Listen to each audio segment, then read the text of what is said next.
after a fairly traditional early childhood and upbringing, I did my undergrad from Women's Christian College in Chennai in physics, and then I went to IIM Calcutta. That was a bit of a chance because my brother had gone there, so I came to know about it. So I tried to, and I got there, so I went. And it was more like, just happen chance. But only after that did the whole point of a career and how I want to build my career started to emerge in my own mind. And I worked in a few corporates, initially NIIT, then Pricewaterhouse, then Microsoft. In 2000, while I was with Microsoft, I decided that I wanted to do a startup. So that was my journey into entrepreneurship. And thereafter, of course, I have started many companies along with my husband Ganesh. And right now, we have a portfolio of about a dozen companies, of which the better known ones are Big Basket, Bluestone, Portia Medical, Homelane, Fresh Menu, Verloop, etc. I also run Portia Medical as the CEO and MD. All other companies are promoted by us, but we typically get other founders to help and to probably run the company as management team as well.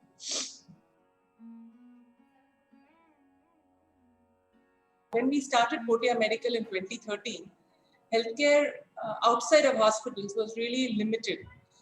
For anything and everything, people used to think of either a clinic or a facility to go and visit, and that's where the healthcare services were being provided. But traditionally, globally, outside of hospital, healthcare plays a very, very important role in the entire pathway of healthcare. So we saw that there was an opportunity, there was a gap in the country, people needed it, and I have personally also encountered challenges with continuing healthcare support for parents and other senior citizens who had very good support in the hospital, but then nothing beyond that. So that led to the start of Portia Medical in 2013. What we do is that we provide all kinds of healthcare services that people need on an ongoing basis throughout their lifetime. But 70% of the healthcare needs of people, whether it's primary care or if it's a chronic disease or senior citizens or even those who've had some critical illnesses, 70% of that really can be taken care of at home, and only 30% requires a facility. So that has been the model. So we support people with diabetes or any other chronic disease. We work with a lot of senior citizens. We work with people with critical illnesses such as cancer or neurological disorders, etc. Help them with managing their post-hospitalization or other than hospitalization needs. Across the entire country in about 20 plus locations, we take care of people. There's a lot of what we do is also through technology. So providing digital health, telemedicine, ongoing support for people with various kinds of illnesses is something that we do. In fact, during COVID, we worked with 6 different state governments to help them manage COVID positive patients who are home isolated, who don't need to be hospitalized. So nearly 1.8 lakh COVID positive patients have been managed and supported by us and treated by us, and they didn't have to get hospitalized; they were all treated.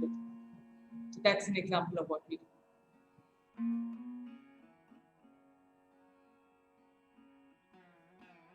So a few things. One is that at a professional level, what was very apparent is that all the work that we've been doing over so many years, I would say is in a way has come together to prepare ourselves for a very large pandemic of this nature. So we were able to quickly put the different pieces of the organization that we had created, pivot into a new solution that is a remote healthcare management of COVID positive patients, which I said we managed to support nearly 1.8 lakh patients. So this is something which is a very big transformation that the company has gone through.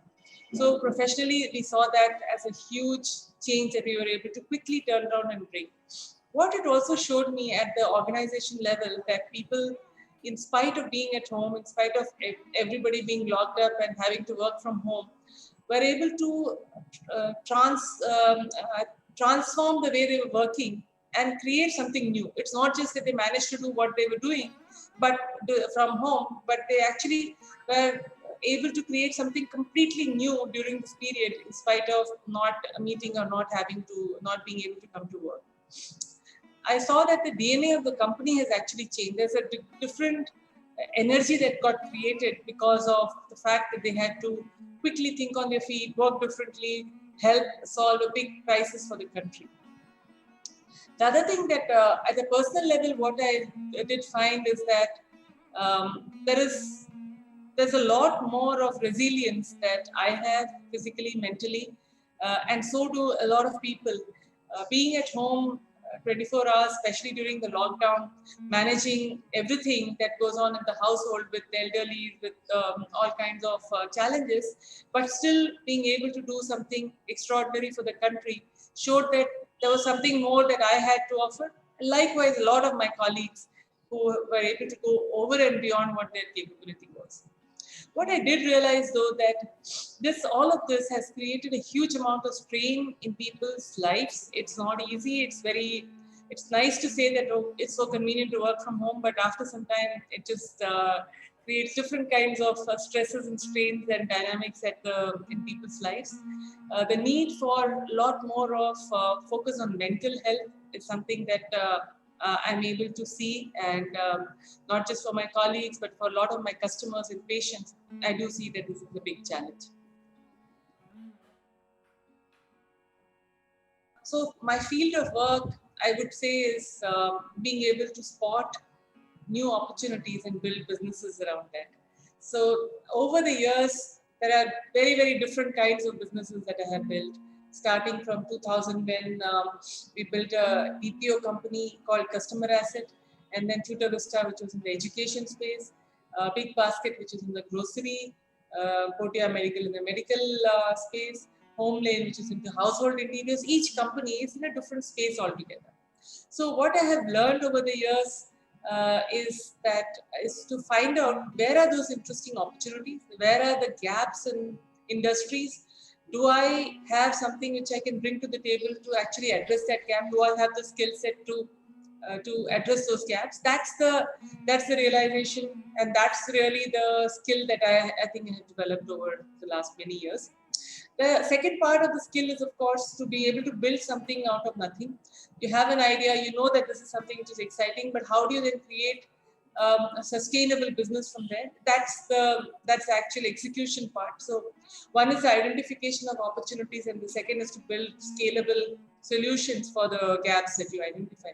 Those are the two skills I think I have developed over the years.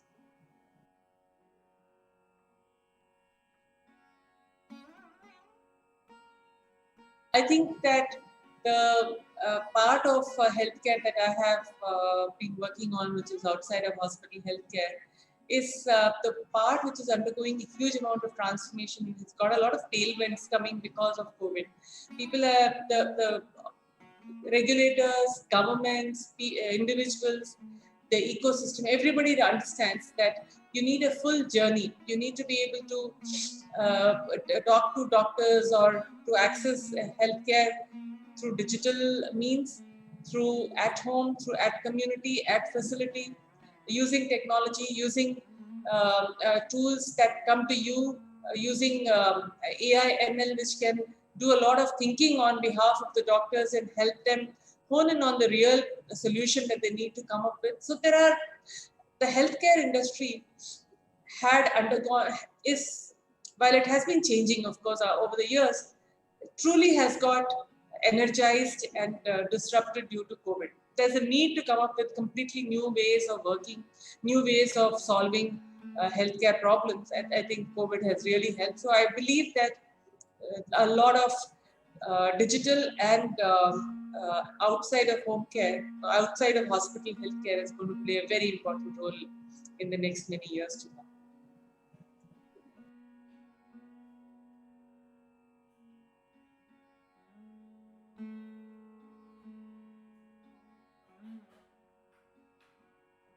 Well,